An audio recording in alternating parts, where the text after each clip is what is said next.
Welcome to Newsmaking Headlines on November 9th.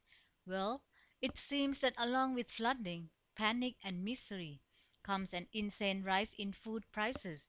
And Prime Minister Abhisit Vejjajiva is virtually hopping mad. Thairat puts it down to unscrupulous traders taking advantage of the situation. The newspaper's main headlines don't mince words and shout out, Mark or opposite screams, angry that rice and egg traders are overcharging, forces them to drop prices.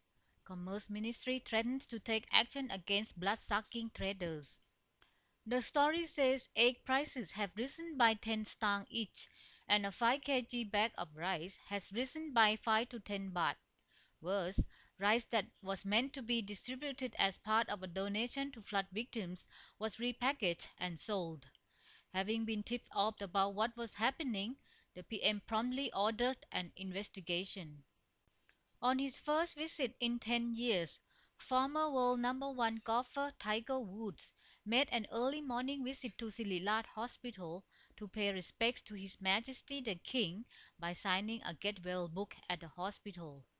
Thairat's headline says, Chao Sửa meticulously writes, Long live the king. Sửa in Thai means tiger. Thairat also runs a picture showing how neat Wood's handwriting in Thai is.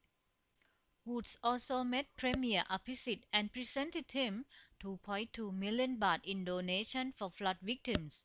No, it's not from the wealthy golfer's pockets, but money from the sale of tickets sold to people who came to watch him and other golfers play at a one-day charity tournament. Well, bless them. The Associated Press reports the golfing pro shook hands with Abhisit instead of reciprocating the PM's why or the Thai style of greeting and showing respect. If this is true, then Woods should take an example from none other than US President Barack Obama, who on his visit to India happily and respectfully lifted his hands in a namaste, which is very similar to our why. Now, if you are scratching your head wondering where and how to invest your money for the long term, you just might want to give gold a try. A headline from Pujatkan's business section says, G20 nations urged to bring gold back into the global monetary system as an anchor to guide currency movements.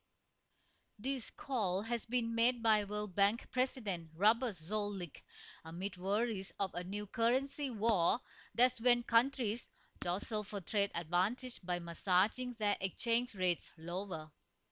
And not surprisingly, the price of gold today has hit a new record level at $1,403.2 per ounce as traders snapped up the so-called safe haven investment.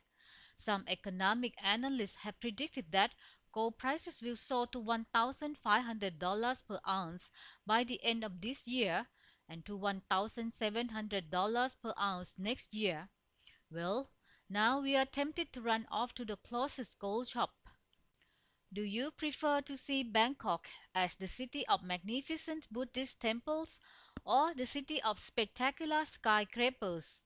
A group of conservationists has teamed up to block a move by developers to build high-rises too close to Wat Yanawa. Thai Post Excite headline says, push to stop high-rise construction, overshadowing temples and destroying value of historical sites.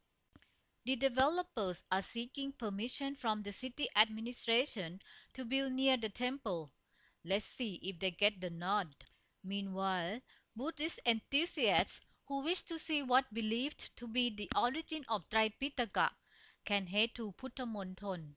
Thai Post Excite's cover says over 2,000-year-old Buddhism script brought to Thailand. Norway lends world's oldest Buddhism holy book to celebrate His Majesty's 7th cycle birthday. The question is, why is the script in Norway and not here or any other Buddhist country? And here are pictures of thousands of Burmese fleeing to Thailand following fighting between Karen rebels and Burmese troops. The rebels seized government offices on the border to protest against the sham elections in Burma. And the no nonsense hunter there, who is still clinging to power, sent in troops to crush the uprising. That concludes this program, folks.